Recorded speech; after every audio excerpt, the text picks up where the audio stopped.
میرے تمام سننے والوں کو سلام اور آداب عرض ہے۔ آج میں بات کروں گا کہ ہندوستان کے اندر میں مسلمانوں کی سیاسی بھاگیداری۔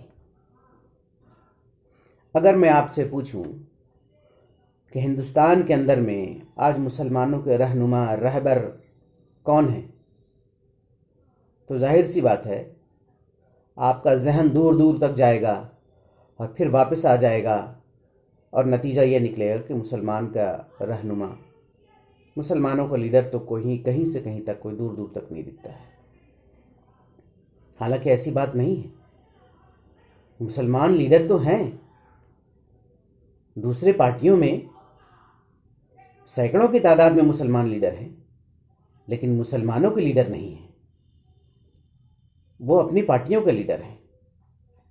انہوں نے اپنے ہنر کو، اپنی قابلیت کو عہدے اور منصب کے لالچ میں کسی دوسری پارٹیوں کے پاس گروی میں رکھ رکھا ہے۔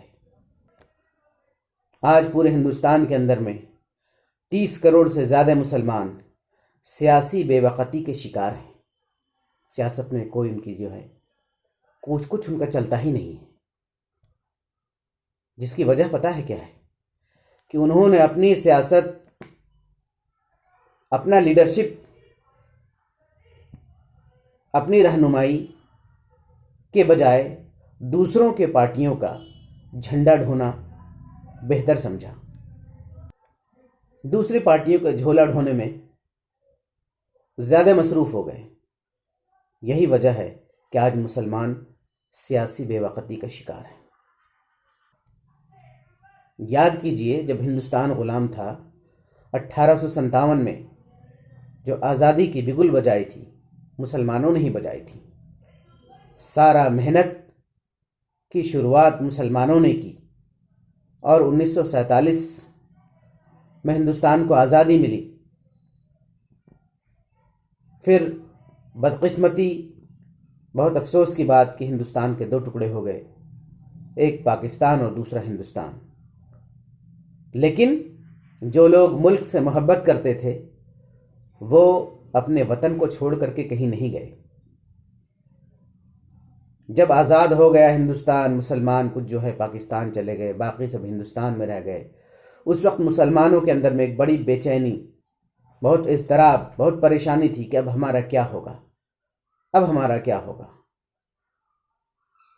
تو ٹھیک 10 مارچ 1948 کو قائد ملت محمد اسماعیل صاحب نے آواز لگائی کہ اے مسلمانوں، اے دلتو، گھبرانے کی ضرورت نہیں، یہ ملک ہمارا ہے اور ہم ہی اس کی رہنمائی کریں گے، ہم ہی اس دیش کا مستقبل سنواریں گے۔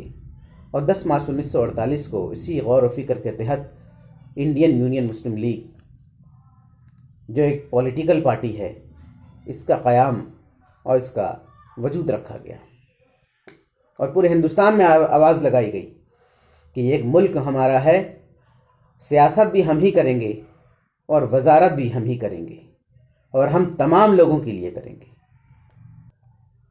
ٹھیک اس کے برعکس جامع مسجد کی سیڑھیوں پر مولانا ابوالکلام آزاد نے ایک آواز لگائی کہ مسلمانوں، ملک اب آزاد ہو گیا ہے، جتنی بھی تنظیمیں ہیں وہ واپس چلی جائیں، اب کسی کو کچھ سیاست کرنے کی ضرورت نہیں ہے، چونکہ کانگریس اس وقت وجود میں آ چکا تھا، کانگریس پارٹی کا وجود ہو چکا تھا۔ اور انہوں نے آواز لگایا کہ اب سب مسلمان اور جتنے لوگ ہندوستان کے لوگ ہیں، سب آزاد ہو چکے ہیں، اور زیادہ اور کسی کو کہیں کچھ سوچنے سمجھنے کی ضرورت نہیں ہے، چونکہ ہم سب آزاد ہیں، ہمارا ملک آزاد ہے۔ مولانا آزاد پر مسلمانوں نے بھروسہ کیا، اور ٹھیک اسی وقت ایک بڑی چوک ہو گئی کہ مولانا آزاد نے سیاست کے جگہ پر وزارت کو اختیار کر لیا، اور قائد ملت محمد اسماعیل صاحب نے کہا کہ نہیں، سیاست تو ہم ہی کریں گے، دیش کا باغ ڈور تو ہمارے ہی ہاتھ میں ہوگا۔ پھر نارتھ انڈیا کے مسلمان مولانا آزاد صاحب کے ساتھ ہو گئے جو بالکل آزاد تھے، اور ساؤتھ انڈیا کے مسلمان انڈین یونین مسلم لیگ کا دامن تھام لیا۔ پھر جب پہلا جنرل الیکشن ہوا اس وقت ڈاکٹر بھیم راؤ امبیڈکر صاحب کانگریس کے پاس گئے اور کانگریس سے کہا کہ مجھے بھی الیکشن لڑنے کے لیے ٹکٹ دیا جائے، تو کانگریس نے منع کر دیا تھا۔ یہی مسلم لیگ ڈاکٹر بھیم راؤ امبیڈکر صاحب کو ٹکٹ دی اور اسی ٹکٹ پر جیت کر کے ڈاکٹر بھیم راؤ امبیڈکر صاحب جو ہے وہ صدن تک گئے۔ اس وقت تک اگر مسلمان سنبھل جاتے نارتھ انڈیا کے بھی تو آج تصویر اور تقدیر کچھ اور ہوتا۔ ابھی دیکھ لیں ساؤتھ انڈیا کے اندر میں مسلمان ایک باوقار باعزت شہری کہلاتے ہیں، جہاں پر 99.9% لٹریسی ہے، اور پورے ملک کے لیے وہ راجیہ ایک مثال ہے۔ ٹھیک اس کا الٹا آپ نارتھ انڈیا کے اندر میں دیکھ لیجئے کہ آج کے مسلمان کوئی کیلا، کوئی کنگھی، کوئی ہاتھی، کوئی گھوڑا، ان سب کے پیچھے بھاگ رہا ہے، لیکن رزلٹ میں کچھ نہیں مل رہا ہے، صرف ان کا استعمال کیا جا رہا ہے۔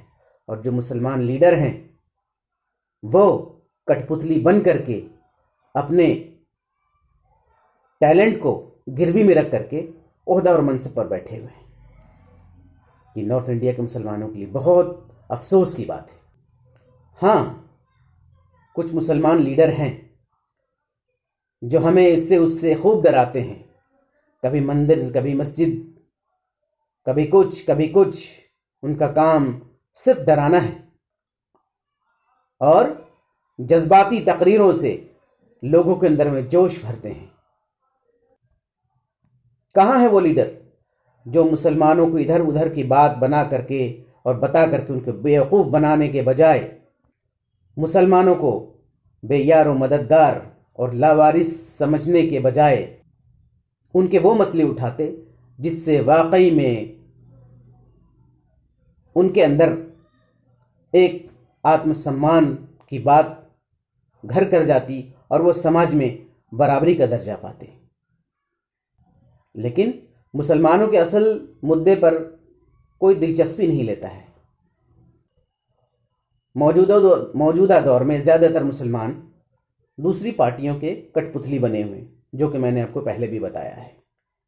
آج مسلمان ہر مدے پر بات کرتا ہے، چاہے وہ مندر ہو، مسجد ہو، اور سب الگ الگ مدوں پر بات کرتا ہے، سوشل میڈیا پر بات کرتا ہے، لیکن کبھی وہ اپنے ان مدوں پر بات نہیں کرتا کہ جو مسلمان لال قلعہ پر راج کرتا تھا آج وہی مسلمان لال قلعے کے باہر مونگ پھلی کیوں بیچ رہا ہے۔ یہ احساس ختم ہو چکا ہے، چونکہ کل ہم انگریزوں کے غلام تھے اور 1947 کے بعد ہم سیکولر پارٹیوں کے غلام بن گئے۔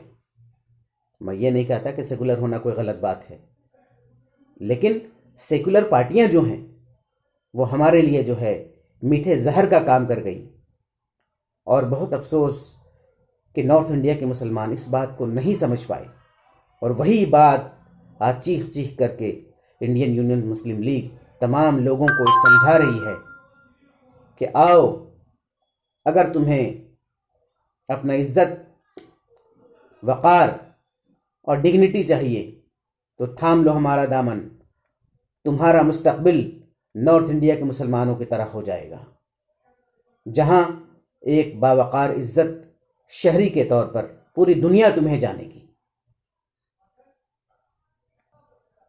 کیوں آج 35% سے زیادہ مسلمان غریبی ریکھا سے نیچے جینے کو مجبور ہیں؟ آخر کیا وجہ ہے؟ آپ تمام لوگ سوچئے گا ضرور، جواب آپ کو خود بخود مل جائے گا۔ بہت بہت شکریہ۔